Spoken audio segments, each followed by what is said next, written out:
Durante siglos, los judíos han sido usados como chivos expiatorios de las crisis sociales y políticas, y mucho antes de Hitler ya existía una larga tradición de odio y exclusión. En la Edad Media se les culpó de epidemias como la peste negra, de crisis financieras e incluso de desastres naturales, y en la antigüedad los romanos los veían como una amenaza, no por su fuerza militar, sino por su fe monoteísta y exclusiva en un solo Dios. El pueblo judío vivió durante siglos en Judea, una región considerada sagrada que, desde finales del siglo II a.C., se convirtió en escenario de tensiones geopolíticas, primero bajo el dominio seleucida y luego bajo el control directo de Roma. Desde el principio, la relación entre Roma y los judíos estuvo marcada por una profunda tensión política, cultural y espiritual, porque el judaísmo no era solo una religión, sino una forma de organizar la vida comunitaria que chocaba con el politeísmo romano y el culto al emperador. Cuando Judea se convirtió en provincia romana en el año 6 después de Cristo, tras la caída de la dinastía Asmonea y el controvertido reinado de Herodes el Grande como rey cliente de Roma, la administración directa de un prefecto provocó nuevas humillaciones, impuestos, símbolos imperiales en Jerusalén y corrupción de los funcionarios reforzaron el resentimiento local. En ese contexto surgieron movimientos mesiánicos que veían en la figura del Mesías prometido una esperanza de liberación frente a Roma. Uno de los casos más conocidos fue Jesús de Nazaret, cuya crucifixión ordenada por Poncio Pilato reflejó tanto los conflictos internos del judaísmo como la voluntad romana de mantener el orden. La situación se volvió abiertamente violenta en el año 66 con la Primera Guerra Judeo-Romana, una gran revuelta que en un inicio logró tomar Jerusalén, pero que terminó en el año 70 con la campaña del general Tito y la destrucción del Segundo Templo, corazón espiritual del judaísmo, dejando la ciudad en ruinas, miles de muertos y esclavos, y monedas romanas que celebraban la victoria con la inscripción Judea capta. Décadas después, entre 132 y 135, la rebelión de Simón Bar Kokhba, considerado por muchos como el Mesías, volvió a desafiar a Roma, pero el emperador Adriano respondió con una represión extrema, reconstruyó Jerusalén como ciudad romana bajo el nombre de Aelia Capitolina, prohibió la entrada de judíos bajo pena de muerte y rebautizó la provincia como Siria-Palestina para borrar simbólicamente su identidad. Las consecuencias fueron devastadoras.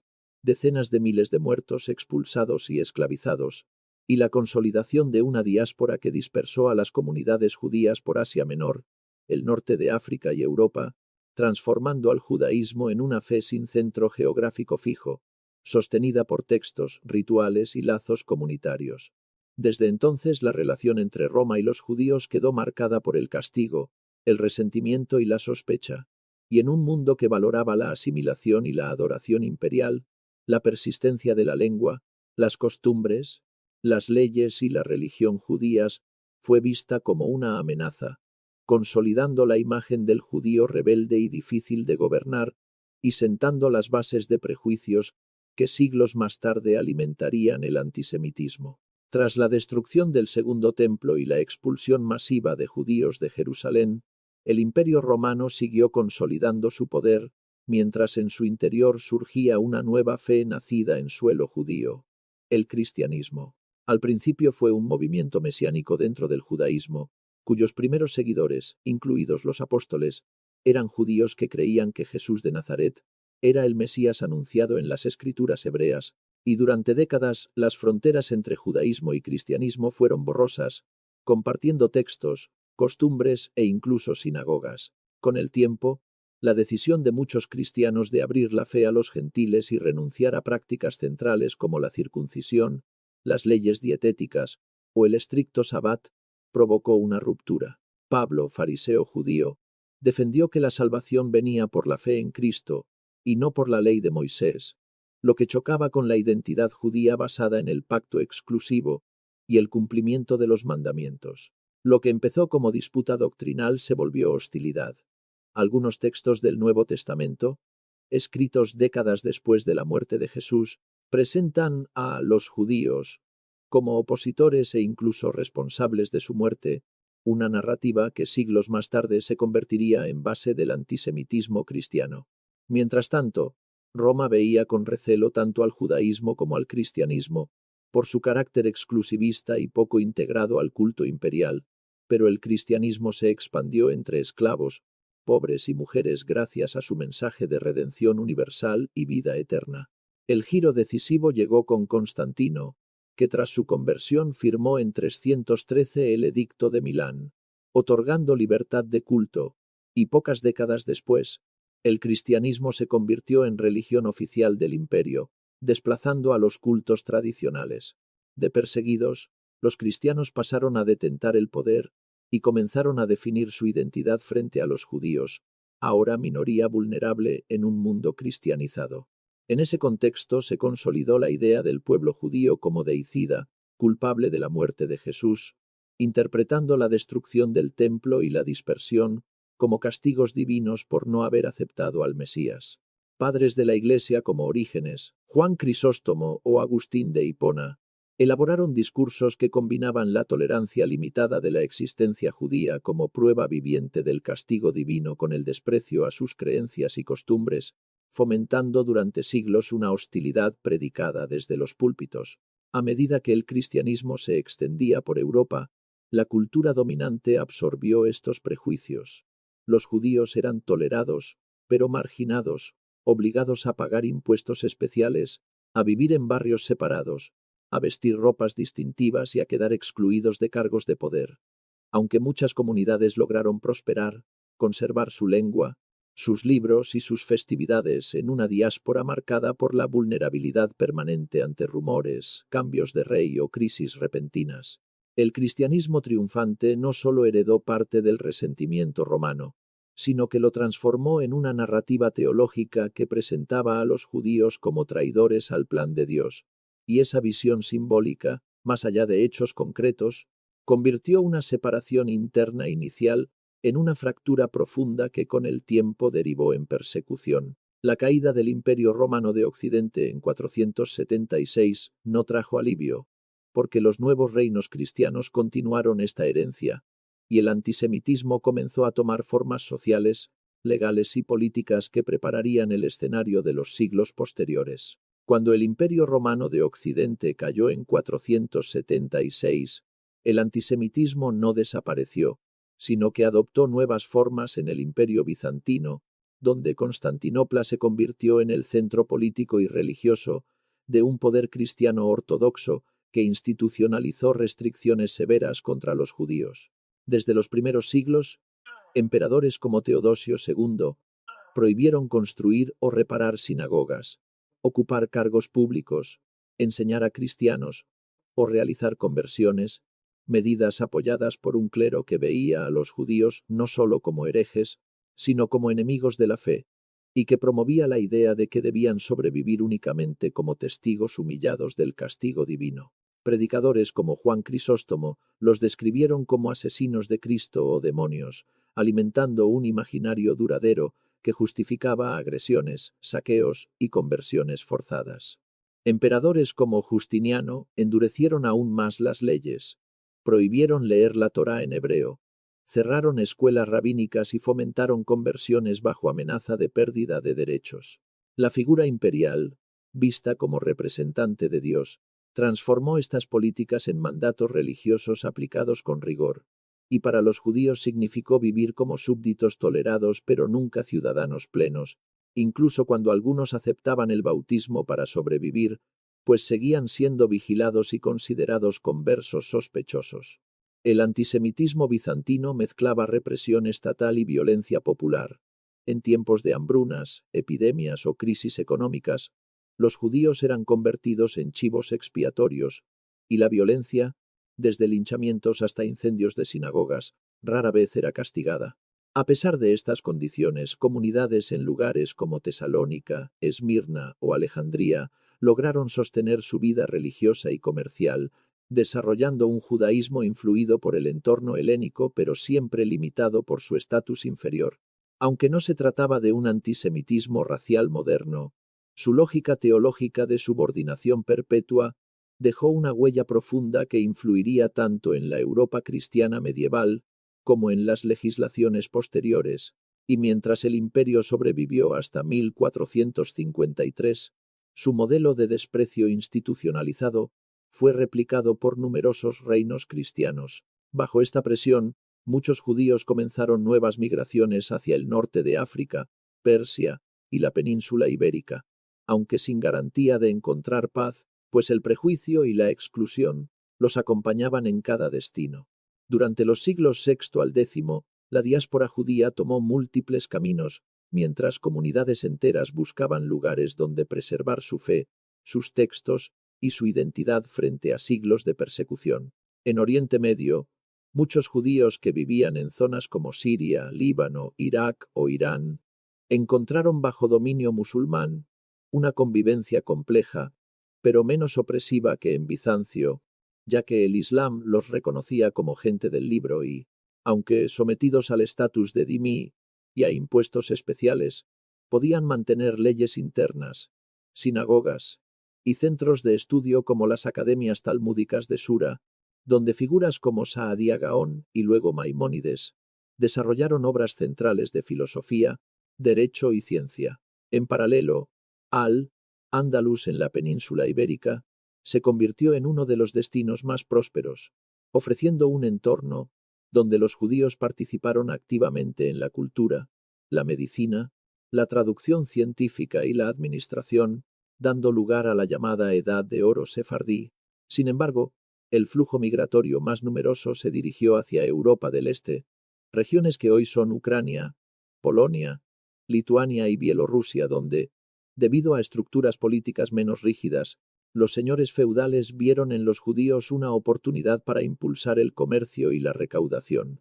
Allí se fundaron comunidades vibrantes, aunque siempre vulnerables a expulsiones y cambios repentinos. En Europa occidental, judíos asentados desde tiempos romanos en lugares como Narbona, Marsella o Burdeos prosperaron por momentos, pero enfrentaron tensiones crecientes derivadas de prejuicios económicos y religiosos que pronto desembocarían en acusaciones atroces como los libelos de sangre, falsedades que los acusaban de secuestrar y asesinar niños cristianos para rituales, provocando linchamientos, saqueos y matanzas con una sola acusación.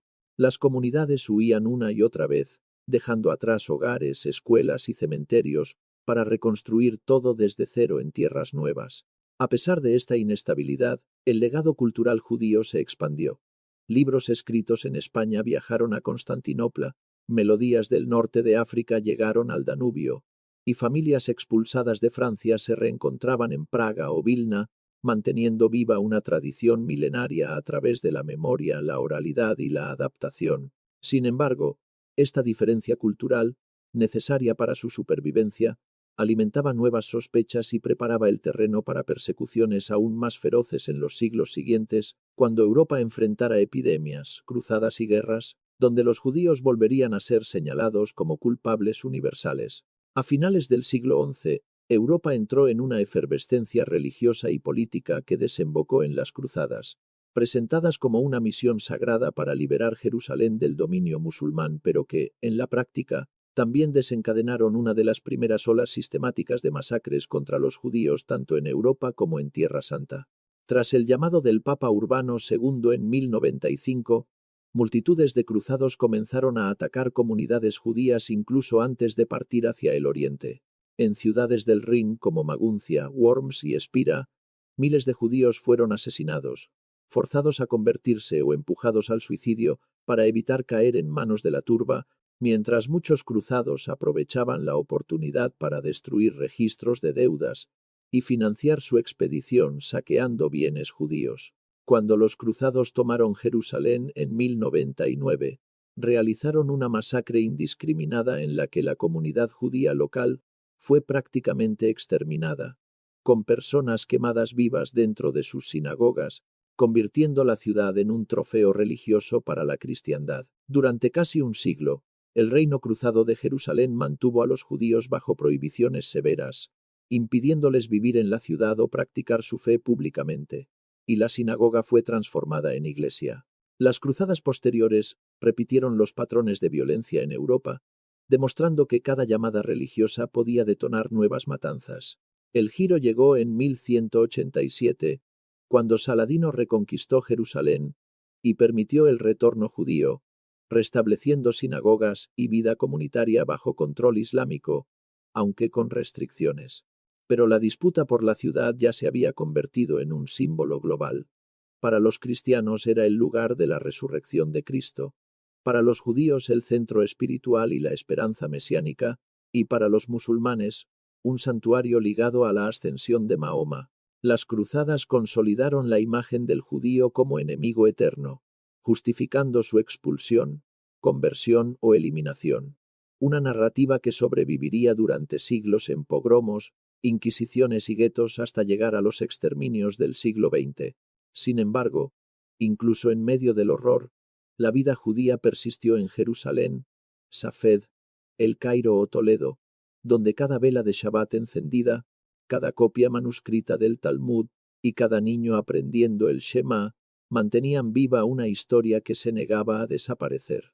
El siglo XIV trajo a Europa una de sus peores tragedias, la peste negra, que entre 1347 y 1351 mató a cerca de un tercio de la población del continente y, en medio del miedo y la desesperación, reactivó con brutalidad el mecanismo ancestral de buscar culpables, apuntando nuevamente a los judíos.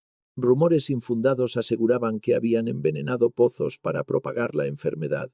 Y, aunque no existía prueba alguna, la acusación se difundió tan rápido como la plaga, generando linchamientos, incendios de sinagogas y matanzas en decenas de ciudades. En Basilea, más de 600 judíos fueron encerrados en un edificio y quemados vivos. En Estrasburgo, donde la peste aún no había llegado, más de 900 fueron ejecutados el 14 de febrero de 1349, solo por los rumores.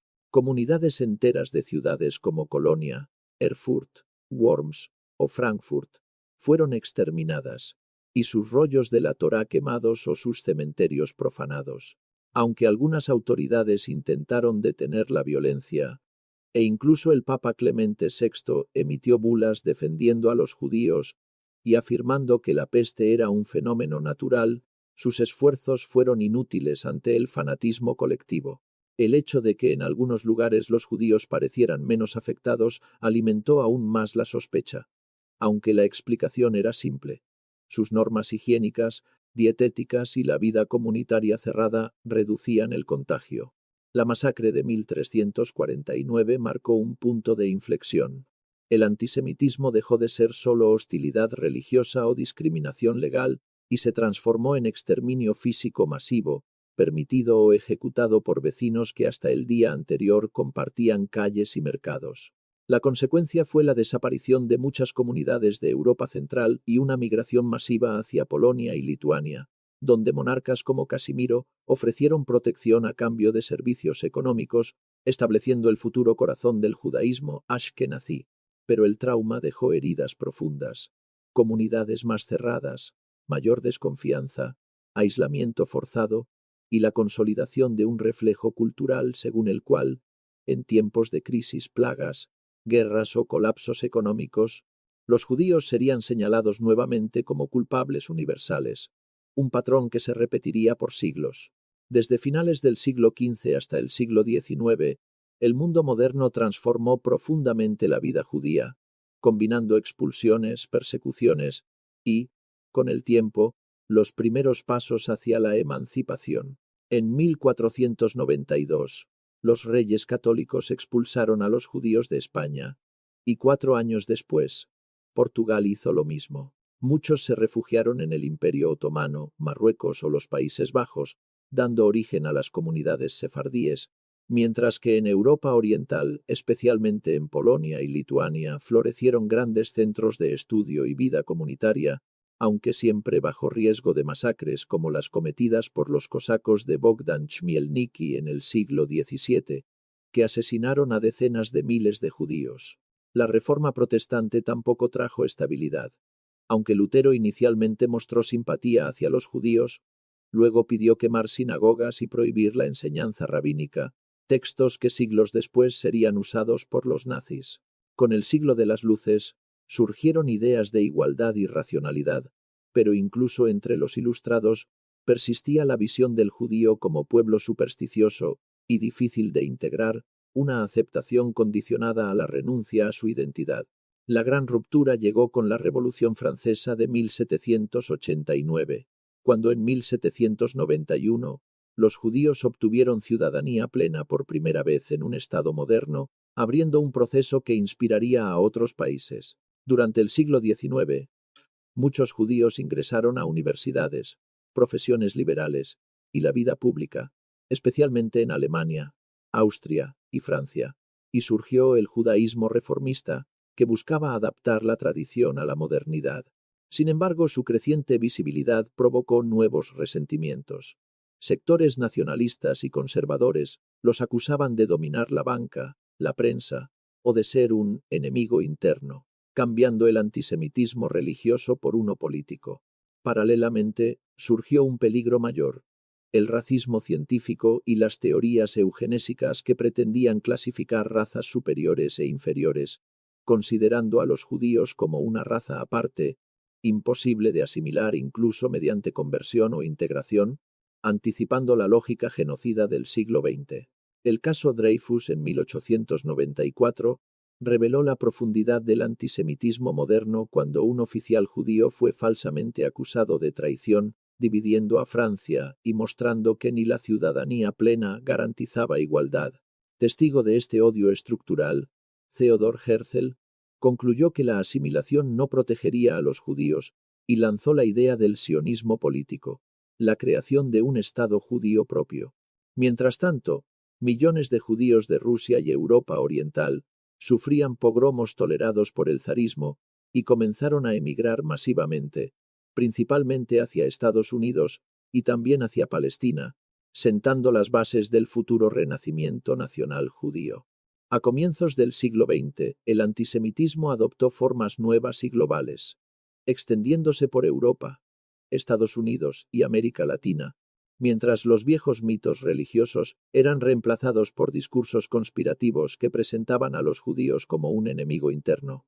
En Europa Central y Oriental, partidos nacionalistas alemanes y austríacos utilizaron abiertamente el odio antijudío como herramienta política, mientras que en Rusia el régimen zarista toleraba o promovía pogromos como el de Kishinev en 1903, donde decenas de judíos fueron asesinados y sus hogares destruidos. En este clima apareció los Protocolos de los Sabios de Sion, una falsificación que afirmaba que los judíos planeaban dominar el mundo, y que, pese a ser un fraude evidente, se difundió masivamente y se convirtió en manual del antisemitismo moderno. Tras la Primera Guerra Mundial, la caída de grandes imperios alimentó nacionalismos violentos que veían a las minorías como amenazas. En Ucrania, entre 1918 y 1921, más de 100.000 judíos fueron asesinados en pogromos cometidos por bandos enfrentados. En Alemania, derrotada e inestable, se propagó la teoría de la puñalada por la espalda, acusando a los judíos de haber traicionado al país, controlando la banca, la prensa y tanto el capitalismo como el comunismo, creando un odio irracional pero eficaz. En Estados Unidos, aunque era un país de inmigrantes, crecieron tensiones con la llegada masiva de judíos de Europa Oriental. El Ku Klux Klan los atacó junto con afroamericanos y católicos. Universidades como Harvard o Yale impusieron cuotas invisibles y vecindarios enteros prohibían vender casas a judíos. Henry Ford, magnate automotriz, difundió antisemitismo a través de su periódico The Dearborn Independent, publicando artículos basados en los protocolos y compilándolos en El Judío Internacional, un libro que Hitler elogiaría. En América Latina, países como Argentina, Brasil o México recibieron grandes olas migratorias judías, pero también enfrentaron pogromos, discursos nacionalistas hostiles y restricciones migratorias, como durante el Estado Novo de Getúlio Vargas en Brasil. A pesar de ello, comunidades judías contribuyeron activamente a movimientos culturales, obreros y académicos, desarrollando periódicos, sindicatos y editoriales en yidis, hebreo o castellano. Para mediados de los años 30, el mundo avanzaba hacia el extremismo.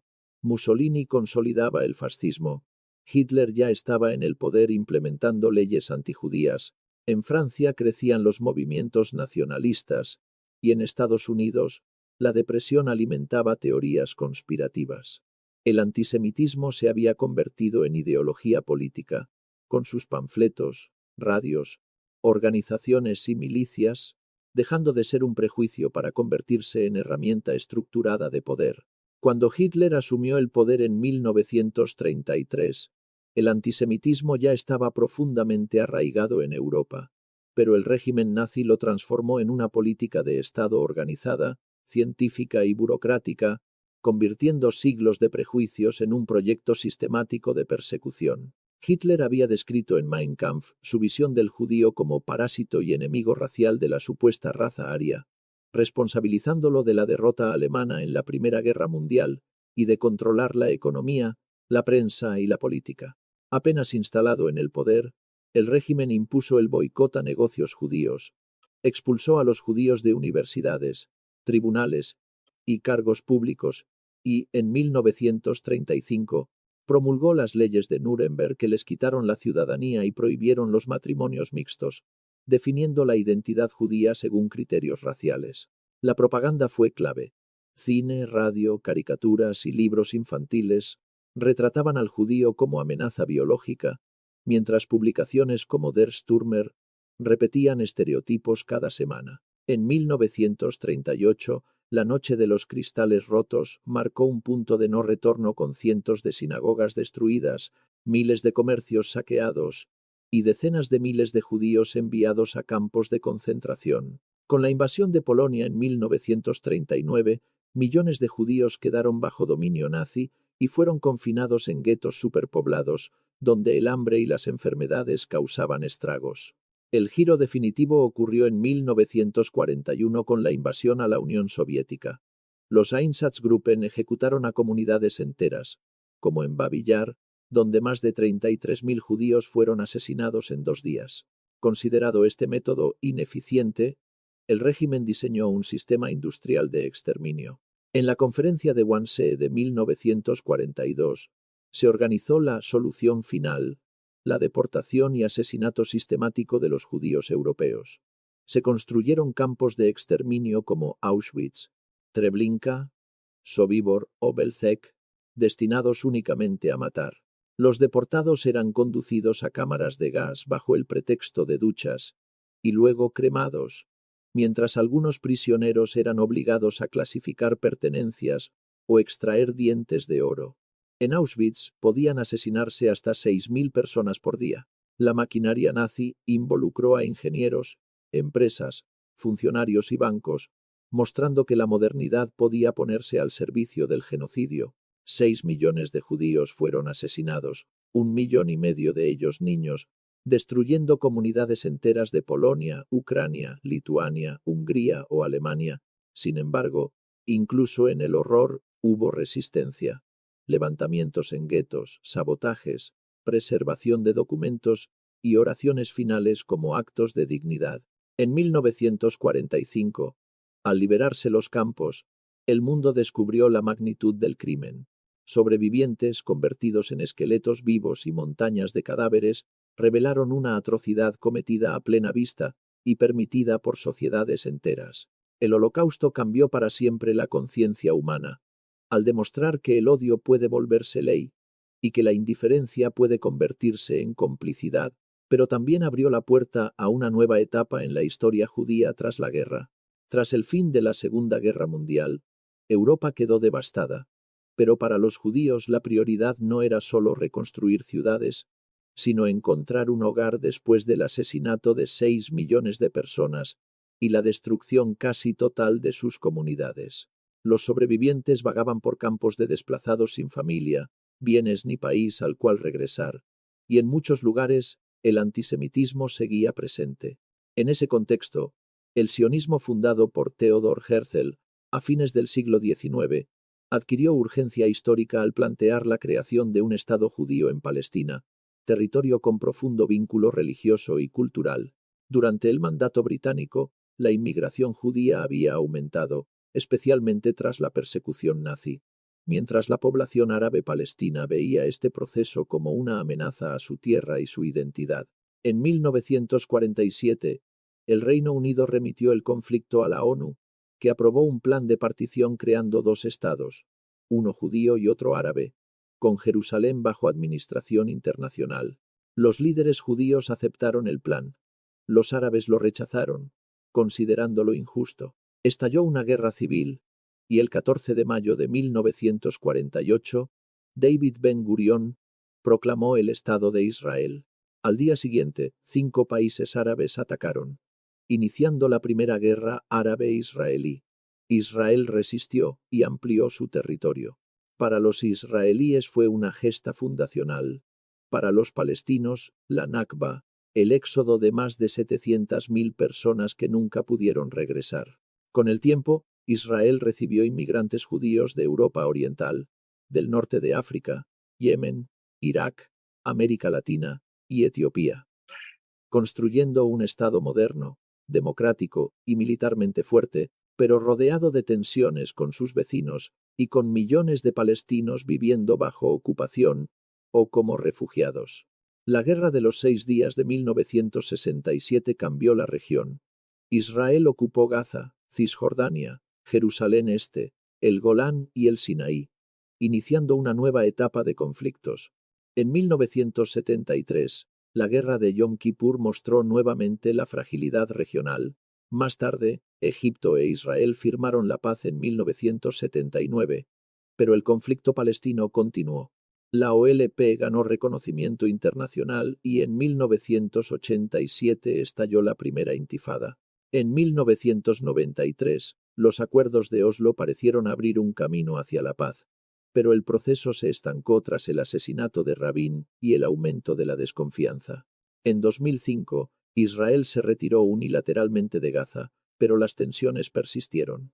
Así, desde 1948 hasta la actualidad, la historia del pueblo judío y de Israel ha estado marcada por la supervivencia, la reconstrucción nacional y un conflicto aún sin resolver con el pueblo palestino, cuya identidad y destino también quedaron profundamente definidos por estos acontecimientos.